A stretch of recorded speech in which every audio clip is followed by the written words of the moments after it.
বাসায়, মানে আদনান স্যার, আমি তোমার বাসায় আসতেছি। আমি বলছি না, আমি আর এটা করব না। এরপর উনি বলে আমার ফোনে কিন্তু ভিডিও রেকর্ড করে আছে, আমি না হয় এটা পাবলিশ করে দেবো। এরপর আমি আর কি কথা বাড়াই না, উনি আসে। আমি এর আগে হচ্ছে উনি আসার আগে 999 কল করি যে আমার সাথে এরকম কাহিনী করছে, আমি একটা এফআইআর করছি, এবং উনি আবারও আসতেছে। পরে 999 থেকে কল পাওয়ার পর পুলিশ আসে। পুলিশ এসে উনি আমার বাসা থেকে ওনাকে 3 তারিখ, মানে গত 2025 সালের জুন মাসের 3 তারিখ ওনাকে অ্যারেস্ট করে। অ্যারেস্ট করে নিয়ে যায়। যাওয়ার সময় একটা কথা বলছিল বারবার যে সময় আমি খুব গরিব, আমার কিচ্ছু নাই। প্রত্যেক বাসায় গিয়ে নক করে। তখন হচ্ছে আমি 6 তলায় টোটালি একা থাকতাম, ওই ফ্ল্যাটটা শুধু আমি একা, বাকি 3টাই ফাঁকা ছিল। আমি ভেবেছিলাম যে বাড়িওয়ালা হয়তো বাড়ির কথা বলার জন্য কোনো এসেছিল।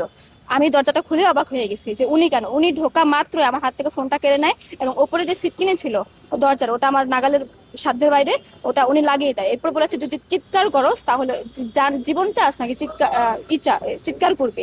আমি ওই দিন পুরো চিৎকার করি নাই, কারণ আমার লাইফের একটা ভয় আছে, ভয় ছিল। আমি আইএলস কোচিং সেন্টারে মোহাম্মদপুর ব্রাঞ্চে ইংলিশ শেখার উদ্দেশ্যে এখানে অ্যাডমিশন নেই। এবং আদনান স্যার, যখন আমি ক্লাস করতাম আমি দেখতাম আদনান স্যার হচ্ছে ওনার ক্লাসটাই করতাম, আমাকে অনেক বেশি এক্সট্রা কেয়ার করে। এবং উনি আমাকে বোর্ডে নাম্বার লিখে আমাকে নিতে ইশারা করে, কিন্তু প্রথম প্রথম আমি অ্যাভয়েড করলেও পরবর্তীতে একটা সময় উনি নিজে থেকে আমাকে 2 মাস পরে নিজে থেকে, যে গ্রুপ ছিল গ্রুপ থেকে নাম্বার নিয়ে আমাকে কল করেন, কল করে আমার সাথে কথা বলেন। তখনও পর্যন্ত আমাদের স্টুডেন্ট এবং শিক্ষক সম্পর্কটা ছিল।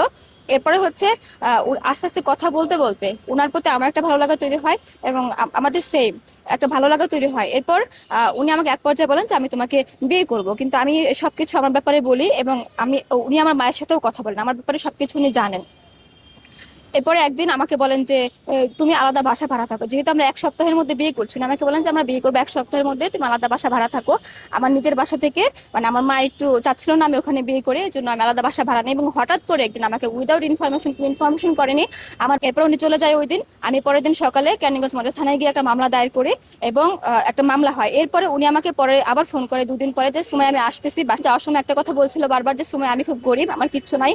প্রত্যন্ত এলাকায় চরে একটা আমার বেড়ে ওঠা, তুমি জানো আমার বাবা নাই, আমার কিছুই নাই। যদি আমার ক্যারিয়ারটা ধ্বংস করে দাও তুমি, তাহলে আমার কিচ্ছুই থাকবে না দিন শেষে। আমাকে তুমি সাহায্য করো, দয়া করো, আমি তোমাকে ভালোবাসি, আগেও বলছি বিয়ে করবো, কেন এরকম করলা? এরপর ওনাকে নিয়ে যায়। তখন আমার কোনো মায়াদা একটু একটু হচ্ছিল, কিন্তু আমি কোনো রেসপন্স করি না, পুলিশ নিয়ে যায়। এরপর ওনার বড় ভাই আমাকে ফোন করে, একই কথা বলে। তারপর আমার মায়া হয়, এবং যেহেতু উনি আমাকে ভালোবাসেন, আমিও ভালোবাসি, বিয়ে করবো, এই জন্য ওনাকে আমি থানায় যাই ছাড়াতে, কিন্তু ততক্ষণ উনি কোর্টে চালান হয়ে যায়।